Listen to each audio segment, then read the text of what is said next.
Want to have your own business but don't want to start from scratch? Franchising might be the answer you're looking for. Welcome to the Level Up with Nick Lopez show. The show that brings you thought leaders in business, franchising, and high-performance personal development. Whether you're a buyer, seller, franchisee, franchisor, or a consultant, find everything you need to know about franchising right here. Own a business without the pain and financial losses that come with creating it. Find the time, freedom, and financial independence you can have through entrepreneurship. Learn how franchising can help you get there. Listen up and get ready for another episode of the Level Up with Nick Lopez show.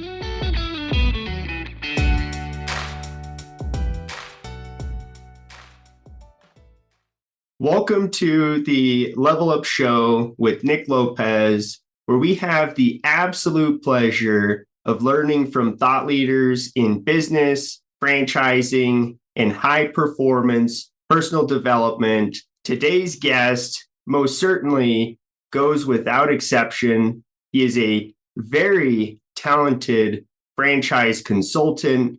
He's been in the franchise space for a decade. He owns the Franchise Maven and is an incredible individual. He is a part of the world's largest franchise consulting network in IFPG. Gregory Mohr, welcome to the show. Nick, it's an honor to be here. Thank you for having me, sir. Absolutely. And what is the title of your firm? Franchise Maven, actually. Maven, there we go.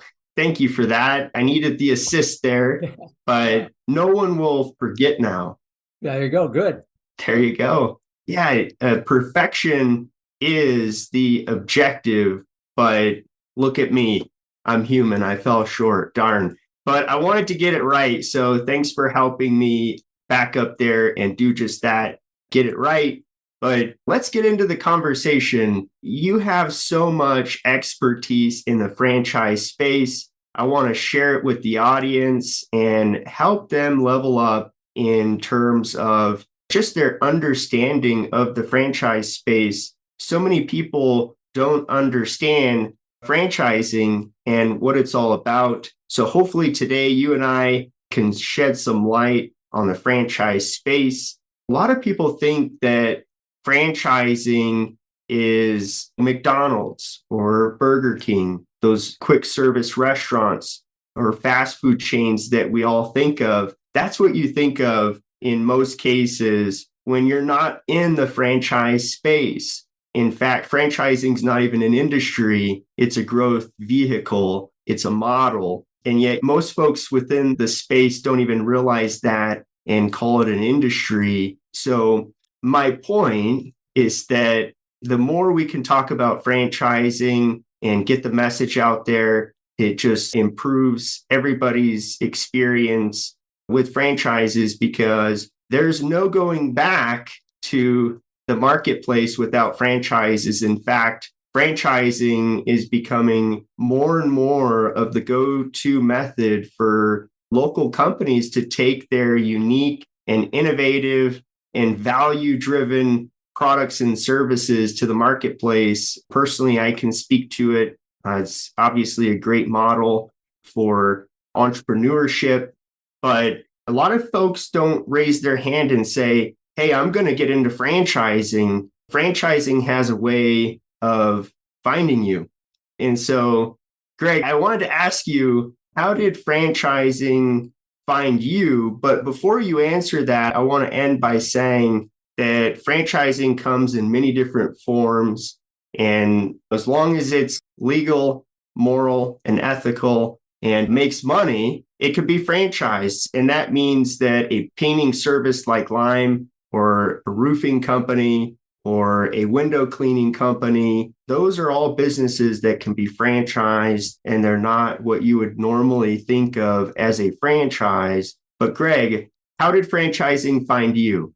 Interesting question, Nick. That back in high school, like a lot of us, we got jobs at fast food places. Well, my first job at the fast food place was Taco Bell. So I stayed with Taco Bell for a while. That was back in the late 70s, and I kind of moved up in the Taco Bell world, and I started managing restaurants. And unbeknownst to myself at the time, the person that I was managing the restaurants for, Kathy, she was actually a master franchisor for Taco Bell. She had about 50 Taco Bells throughout the Sacramento, California. Wow. Yeah. So it was really cool. And I didn't know anything about franchise, never heard about franchising at that point in time. Didn't even realize McDonald's was a franchise or anything like that. They don't teach that sort of thing in high school, or at least not back then. So I moved up and I started managing her different restaurants, building up the sales, building up morale in the people and doing that. And I thought this is just great. I could walk in any Taco Bell I want. It's going to be the same thing, same policies, same procedures, same manuals. You do everything exactly the same. So I thought this was the greatest thing in the world. This is so cool. That's where I got my first start into it. And then after that, I went on to manage other restaurants for about 15 years, became an engineer, like microelectronic circuit engineer for a while, did that for about 15 years, and then got laid off. Best thing that ever happened to me. And I said, that franchising thing was great. While I was an engineer and a friend of mine, myself, we bought the dry cleaners. We had storage units in there, got some rental properties. I can tell you that running that dry cleaners with me and him, knowing nothing about dry cleaners, it was a privately owned business. We had to teach ourselves everything about that. And that was a lot of work. So after I got laid off, I sold everything to him. He got laid off before me, so he wanted to take over the whole business. So I sold my part back to him, decided I got to get back into that franchising thing again. That was a lot of fun. I don't have the latest, greatest idea, and I don't want to do it by myself. Again, like we did with the dry cleaners, that was way too much trying to figure things out on your own. So I went out there and I got click happy, and I clicked on just about every single franchise that looked good to me. And I had lots of people calling me all over the place, all these franchise development people. Very confusing, very mind-boggling. You're sitting there at the coffee table, you got all these little different papers hanging out and trying to figure out which one's best.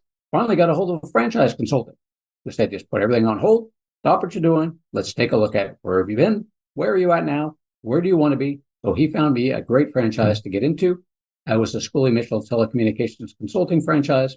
Did that for a while, hit all the targets. I got to do what I wanted to do, when I wanted to do it, work at my own pace, work at my own speed, work from home. So I thought, this is even better than I thought. Dennis Scully was just awesome. He just really taught you how to do everything.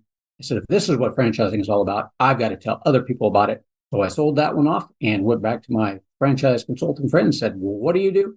I want to know what you do. I want to talk to other people throughout the United States, actually throughout the world, and help them get into franchising as well. How many brands are there total in the franchise space? I believe right now there's about 4,000 or 5,000 different franchise brands throughout the United States. Right. That's about what I was thinking, right? Somewhere in the mid 4,000s. That's a big landscape to navigate if you're not familiar with the franchise world.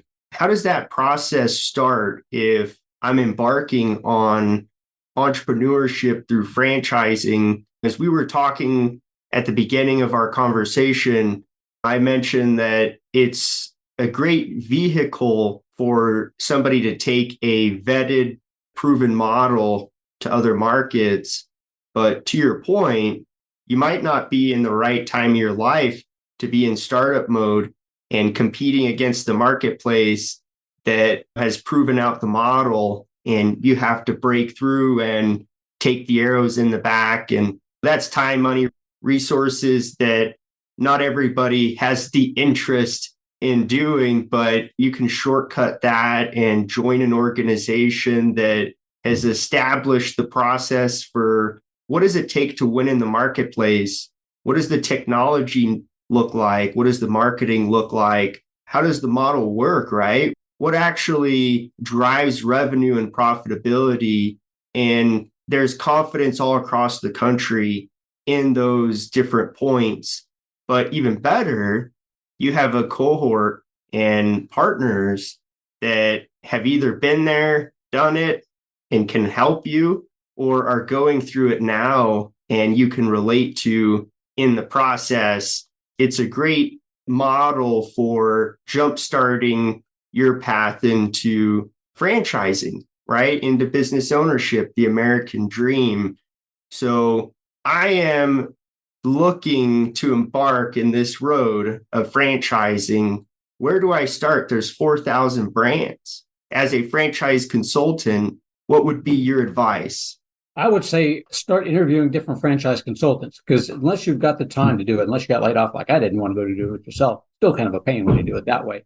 But if you don't have it, then find franchise consultants out there. Find them that have been around for a few years. Now, I'd prefer that you come to me and let me do it for you. But I realize there's other franchise consultants out there as well. So interview a few of them and see which one you like best. Keep in mind that franchise consultants are paid by the franchisors. You decide to invest in a franchise, they introduce you to. So our services to you out there, folks, are free on that. All the franchise consultants are that way. Well, find ones that are that have the experience, that have been around for a while. Interview a few of them and see which one you like best. Because the process itself, from my own experience, is kind of painful when you try and go out there and do it yourself. We do a lot of the back office type stuff for you, kind of a done for you service. So you've got to look at things like what's your net worth, what is the franchise, what is their net worth requirement on there, what is your skill set, what is the skill set required by the franchisor. So we have an idea of who the franchisors are looking for in a successful franchisee. And all we have to do now is figure out what you're looking for in a successful franchise. So if you're going out there just looking for franchises, probably get with a consultant unless you have a lot of time on your hands to do it yourself. If so, then there's two things to consider if you want to do it yourself. One is when you're looking at the brands, look at their longevity, how many times that they've repeated themselves over and over again. There's some things to be said about going with an emerging brand, newer brand. There's going to be a lot of territory open on that. You generally get to work directly with the person that created the franchise. So there's good points about emerging brands. They haven't repeated it as much as some of the ones, like, for instance, Lime Painting has repeated it 85 times. So they've done it many times. So you've got more of a sense of security when you know they've repeated it in many different cities and many different states before. So those are the kind of things to look for there and kind of decide where it is that you want to go. But the best advice would be to just find a franchise consultant, interview a few of them, and see which ones you like best. Yeah, and there's many different services and industries in franchising. Being in the latter part of 2023, what do you feel like are some hot industries in 2024? Somebody looking into business ownership through franchising, what should they keep an eye out for in 2024? Medical services and home services are the two industries where I see it mostly taking off on there after the big COVID scare and everybody, having to close down some of their brick and mortar places for a while if they weren't essential services. It kind of put a fear into everybody. Now, a lot of those ones that were the brick and mortars that had to close down, they came up with some other ideas and they kept business going. A lot of the franchises and a lot of those industries really kept it going and did a really good job. But I see more people going for leaning towards more of the essential services that never shut down. They're always going to be there. They're always going to be in need on that. And the medical services has always been a good one. And the home services brands, they really took off during the COVID period with that, because it's funny, everybody's staying at home, not going on vacation. So now they're looking at their house going, well, I'm not spending any money on vacation and I got all this money laying around. This house looks like it could need some help. So I can't do it myself. I don't know how. So let's get something done on that. And it just seems to be cascading, and there seems to be more and more people that. So those are the industries that I see. Essential services, medical services, home services are good, strong industries. And there's a lot of good, strong brands out there in those industries. What are some industries that used to be hot that maybe aren't as much right now? For a while there, we had a lot of the yogurt shops. They just seem to be popping up all over the place there just a few years back. I think it was way before COVID. So we had a lot of different, every time I turned around, a new yogurt shop would pop up on that. And eventually my funding partner said, don't bring us any more yogurt shops because we get too many of them that are just closing up on that. So now I don't see as many yogurt shops. Some of them came, some of them went on that, but that was a big fad for a while that I see that kind of fade away. There are a few of them that held out, a few of the best ones that held out, but for the most part, they went away. Yeah, what an interesting phase there. What about industries that are clearly established? They've been hot, but they're just right now, currently, that's not the case. Restaurants have always been popular. So the restaurant business, a lot of people like to get into that because that's what we see when we drive around all the time. And that's what we relate to in general, is that we see all the restaurants, McDonald's, Taco Bell's, Burger King's, that sort of thing on there. So there's a lot of people that when I first got started in the business 10 years ago, the first thing they'd come to me with, I want a restaurant. And again, like the yogurt shops, a lot of restaurants came and a lot of restaurants went, and they were pretty hot for a while. And a lot of people got into them. But then as we started educating people, they came to realize that there is more to the franchising world than just restaurants. So we have a few of them, a few good solid ones that have hung on and they keep going strong. But that was another one that was real good for a while. But people are kind of getting away from that these days a little bit.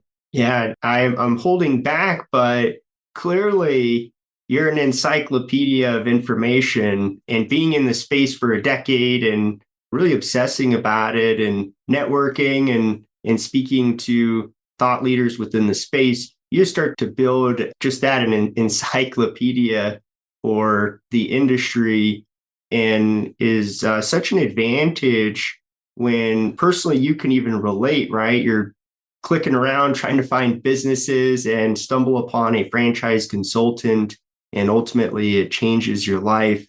And here you are in the franchise world helping others do just the same thing.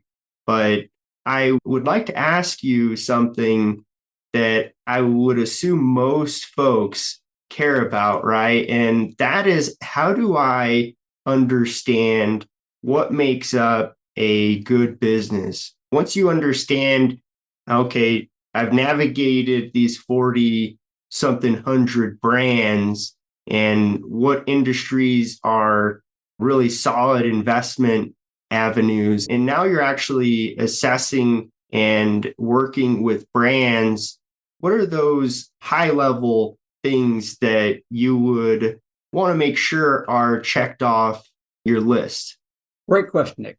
So, first off, what is that franchise going to do for you to help you get clients? Main important thing there. You're not going to get any money if you don't get any clients. Second thing, what is that franchise going to do for you to help you get workers, employees? That's kind of important too. Bringing the clients in are good. You got to have somebody to help them out. So how are they going to do that? Then when we start looking at that, we start looking at the differences between the franchises. If you have a brick and mortar franchise, what are they going to do for the grand opening? Do they have a membership model? What do those things look like on that? If you're going into a service industry, important one. Do they have a call center? Or are they giving quotes over the phone? Are they setting appointments for you? So look at the things that they're going to help you with, and they're going to help you grow your business. That's the whole idea behind getting into a franchise, is that you never have to wonder, what do I do next? You should have that plan laid out for you. So look at how that franchise is going to help you grow your business, getting clients, getting employees. If it's a brick and mortar, the other thing to consider too is you're not necessarily a real estate person. So you need a good real estate team that's going to go out there and find that location for you. In addition to finding that location for you, you're generally not going to buy it, so you're going to lease it. So you're not necessarily a lease expert. So you need someone that's going to do a good lease negotiation for you, because you may not think that if you go into a strip mall, you want to make certain that in your lease agreement, that leaser is not going to put another business that's the same as yours inside the same strip mall. That would be bad. So you need somebody that's going to do that for you. And site location is very important. Lease negotiation is very important. And then for the service industry is driving people to you when that need arises. So your clients don't necessarily know you exist until they need you. We don't know about them either. When I educate my folks on service industry, they've never had to deal with any of those things. They don't know. So you need a good franchise system to drive people to you when the need arises, answer the phone for you, do quotes, schedule appointments. Those are all important things to look for. Yeah, what drives the business? And as a result, what support and tools and resources are surrounding those components? Right. And if they're not talked about and laid out during discovery, you should probably be scratching your head or just realizing that you're going to be figuring them out. Absolutely correct, Nick. That's one thing to think about. Are you going to be the one doing it? Is somebody else going to be the one doing it? How are they going to help you do it? And how much is it going to cost? So you got to lay out all those costs in line and there. So the royalties are going to change. Royalties vary between 5 and 10%. So one of the things that you're going to be considering is when you're getting into that franchise, is that royalty fee worth it? And what am I getting for it?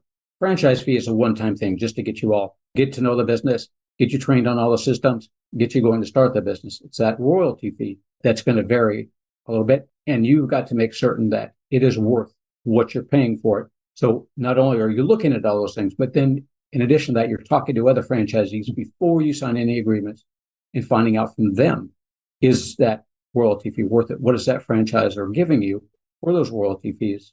And is it worth it to you? And would you do it all over again? Yeah, right. What is this business model's winning formula, right? What are the tools and resources and support around that winning formula, and what drives it? And does it line up with my skills, my lifestyle that I envision for myself? And do I see myself doing it day in, day out? That, right, the day in the life. And culturally, right, does this seem like an organization that I want to be a part of. And once you've figured all that out, or at least as you're pursuing figuring that out, speak to the folks within the organization around those points and make sure that they align with what your expectations are, or, right, better strengthen your expectations. Business ownership is just that. It's business ownership. It comes with making sure that the light is turned on or off and working, all the way to making sure that the floors are clean, right? At the end of the day, if your name is on the business, those things fall on your shoulders. That's business ownership. And so if you don't want to be the one actually doing that, you're clearly going to be building a team. But business ownership is business ownership. And you're going to figure out which widget or model based on culture and everything that we talked about, day in the life and skills and whatnot. That aligns with your interests and who you are. But there's the reality of business ownership. And that is exciting and a path for creating your legacy. That's the American dream. It is the American dream. And so, yeah, can you speak a little bit to the execution? And once you're inside of an organization, you're living out the culture, you're building your business. What are some tips to be successful once you're an owner and you're now building your empire? Good question, Nick. That actually starts with when you're going through the process itself of investigating that franchise. You expect that franchisor to help you out, and that's what it's all about. Franchisor's got that plan of action. They've repeated it many times. They've done it. You're good with them. One other thing that you're doing when you're talking with those franchisees, finding out and validating and verifying all that information, you're making friends. Most of the franchises in the U.S. have protected territories. So no other franchisee will come in that territory. So no other franchisee is competing with you. These are your friends out there. The franchisor is going to help you, but these friends that you make along the way are going to be ones that are going to be helping you too. And you're going to generally meet with them at least once a year. A franchise has a convention at least once a year. Everybody gets together, talks about the industry, talks about where the business is going.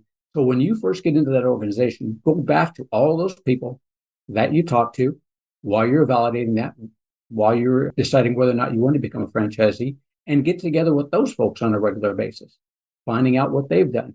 Everybody loves to share ideas because as a whole, you're going to grow with that organization. You're going to build that organization up together as a team. And that's why, one of the reasons why you get into a franchise, so you can become part of the team, so you're not doing it by yourself. So my first advice is just get back with those people that you talk to, those other franchisees, find out from them, especially the ones that are first started out and they still remember clearly in their head what they did, good things to do, good things not to do. But get together with them and meet with them over the phone, Zoom meeting or something like that on a regular basis and have them help you grow as well as the franchisor is going to help you grow.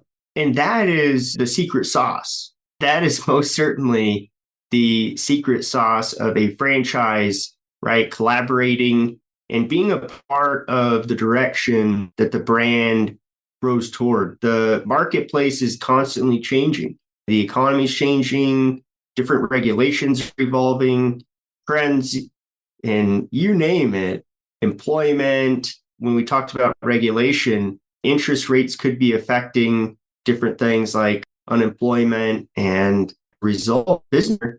You have to navigate that. And as a brand, you have to navigate that, or you're going to be like Kodak that doesn't navigate changing trends and technology toward being online, and you stay more print. And so as a franchise partner, you are growing brand enterprise value with other owners. You have the same objective to increase enterprise value. And that is the secret sauce of a franchise. And frankly, that is the most exciting part of being in a franchise model. I always love the example of McDonald's, right? A franchise owner created essentially the entire breakfast menu in the quick service space. And it just started with a breakfast item. And there are so many different items on the McDonald's menu that franchise owners created. And that is the collective genius of a franchise organization. And so, do you ever speak to your clients about franchise advisory councils? Yeah, quite often on that one. And to your point there about the McDonald's franchisees creating new menu items, that's one of the other things that I talk to people about, not only the advisory councils and getting together with others to contemplate new ideas, but a lot of people come and say, well, I'm stuck in a franchise. I'm stuck doing just these things, these one things over and over again. And I can't be creative in there. And that's just not the case. As you mentioned there, Nick, you are creating new, you can be creative. You can try new things on there. The franchisors will allow you to do it. Now, right at first, probably is not the best time in the world when you first get in there to start trying new things. You want to get kind of used to the system first and know how things operate. But you can be very creative. Like you said, there's franchisees in there, and especially going on the advisory councils and talking together about what your clients, or what are they asking for? What are they looking for that you may not already have, that you can try something different? So you're allowed to be very creative in there with the guidance of the other franchisees and with the guidance of the franchisor, but you can still be very creative and innovative in your franchise. Oh my goodness. Yeah, there should be a feedback loop from the field to home office. And there should be a process for beta and surveying and refining and innovating, because the marketplace is competitive. And if the brand is not continuing to evolve and bring more value to the client, somebody else is. And so, yeah, the franchise owners are on the ground level interacting with customers. That is where the magic is happening. So, yeah, you clearly don't come in to save the organization day one, right? There's a heart of humility and coaching and being a sponge that you go through most certainly your first 6 months. And there is a big confidence and just being in stride that happens in month 6, but even a bigger one at month 24, 2 years in. But you want to master the blueprint that was laid out in front of you that you invested in, right? So focusing on that initially, to your point, Greg, right? You want to get good at the business model and doubling down on that, because frankly, that's where the organization's resources are put. They're all built around the model. And so as you're building and scaling your team, if you're doing your own version of the model, there's diminishing returns as you scale because it's not the model. And in many cases, that doesn't turn out well because it's not the business, right? You might as well go run your own company in a different industry, right? That is not franchising. But once you're fully aligned and you are executing on the model, that's where being on the ground level and having an eye for creativity or innovation, and it doesn't have to be big things. It's a lot of the small things that add up over time that really create that momentum for a company. It's a combination of a lot of those small tweaks. There's really never no magic blue pill, right? Very true. Very true. And some of the franchises, even when you're first starting out, will allow you to do something different. I had a lady over in, I think it was the Las Vegas area. She got into a tutoring franchise, tutoring type and daycare type franchise. And she was working in the gaming industries, hotel restaurants. And she said, well, you're not hitting up any of the hotels, motels in the Las Vegas area. And they said, well, if you want to go do that, that's not our model. But if you want to go do that, more power to you. Go do it. Have at it. She did. It didn't work. So she went back to doing what they said. This is the model that works. This is what we've proven out. And she took off. And that was it. But again, it just goes to the franchisors. We'll let you do other things on that. But when you begin with sticking with the model is the way to go. And then once you got that down, got that system down, then start thinking outside the box.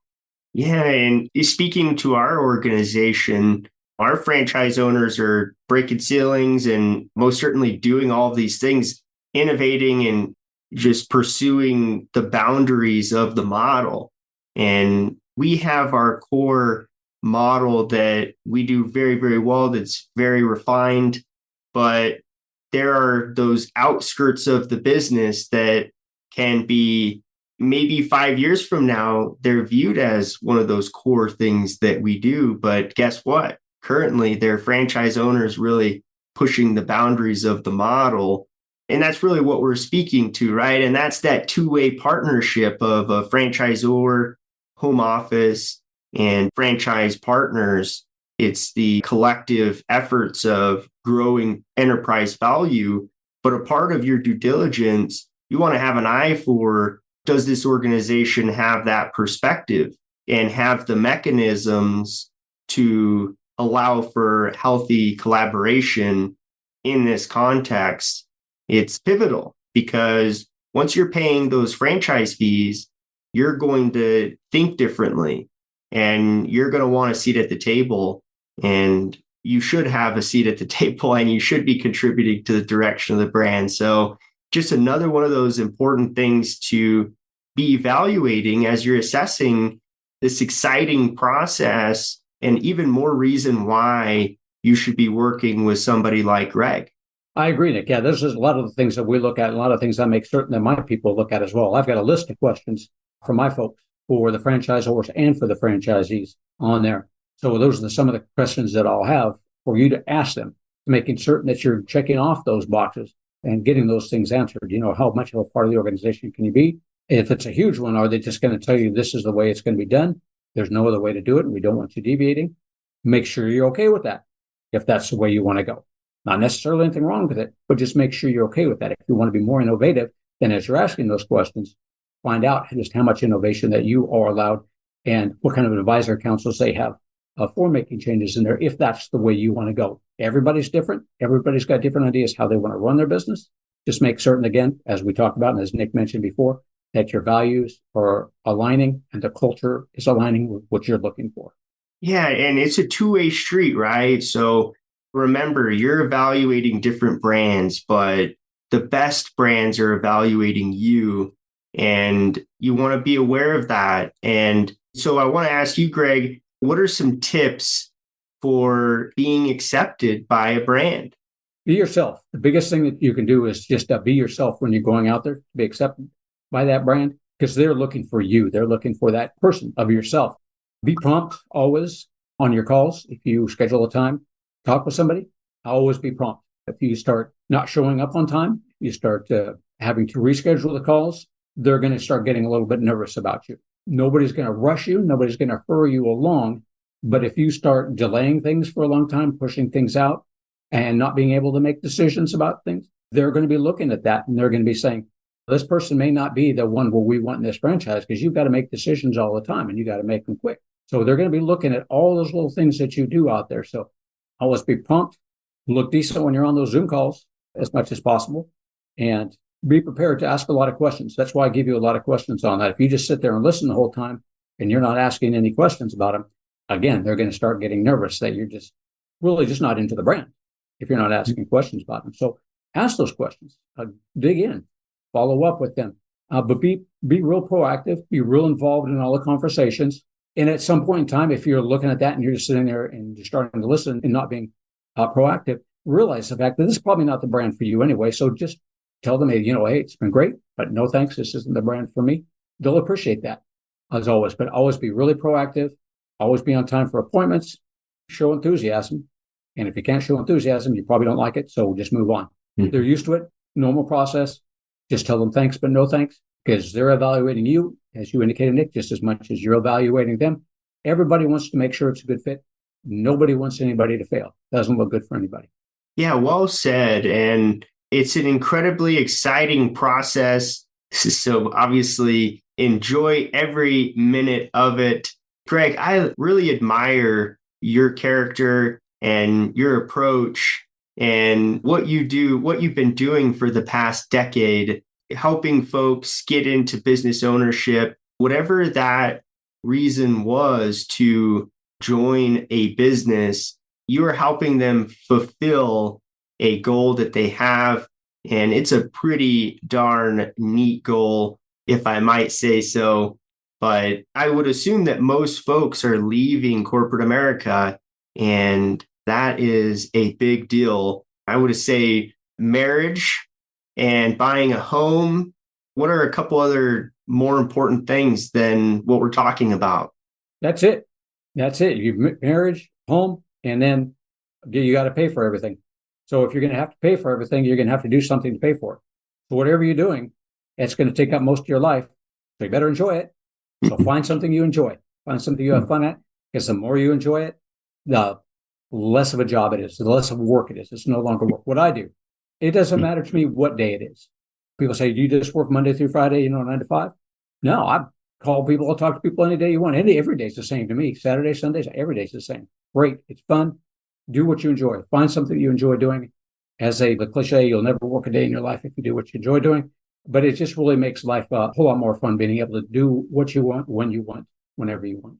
Greg, this has really been an enjoyable conversation.